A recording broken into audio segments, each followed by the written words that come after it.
লোকসভা নির্বাচন 2024-এর এক high voltage জায়গা এবার বসিরহাট। আর তার কারণ স্বরূপ সন্দেশখালীর শেখ শাহজাহান, যিনি কিনা সন্দেশখালীর বাঘ, যদিও বা সেই বাঘ এখন খাঁচায় বন্দী। তার কারণ ইডির উপর তাকে হামলা করা হয়েছিল, সাথে সাথে তাকে রেশন দুর্নীতি মামলাতে গ্রেপ্তারও করা হয়েছে। এবার তার শেকরাইলদেরও কিন্তু জেলে পোড়ার ঘটনাও আমরা দেখেছি। কিন্তু এবার দেখা গেল 3,000 টাকার বিনিময়ে জামিন পেয়েছেন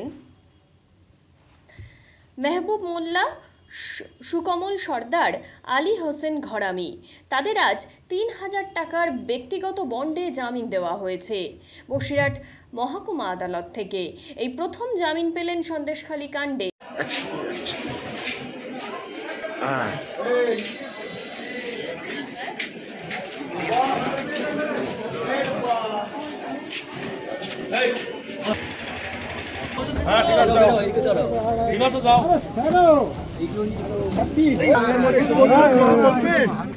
আচ্ছা, আজকে আজকে তিনজনের জন্য বেল প্রেয়ার করা হয়েছিল, কারণ আজকে 94 দিন, যেখানে ডেট অফ ইনসিডেন্ট থেকে আজকে 94 দিন হয়ে গেছে, কিন্তু সিবিআই তাদের বিরুদ্ধে কোন রকম কোনো তদন্ত রিপোর্ট, ফাইনাল রিপোর্ট কিছু দিতে পারেনি, অর্থাৎ চার্জশিট দিতে পারেনি।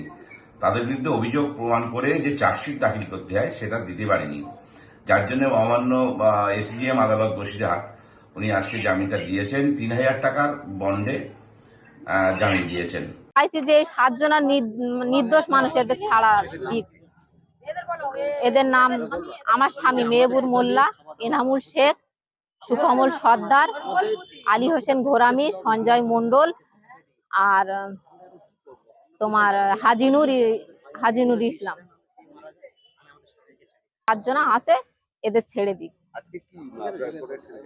আমরা কোর্টে এসেছি, আমরা শুনেছি যে এটা নিয়ে সিবিআই তদন্ত করবে। আমরা চাই যে সিবিআই আধিকারিকরা ওরা তদন্ত করুক, কারণ আমার স্বামীরা নির্দোষ। এ নিয়ে আমাদের মনে কোনো সন্দেহ নেই।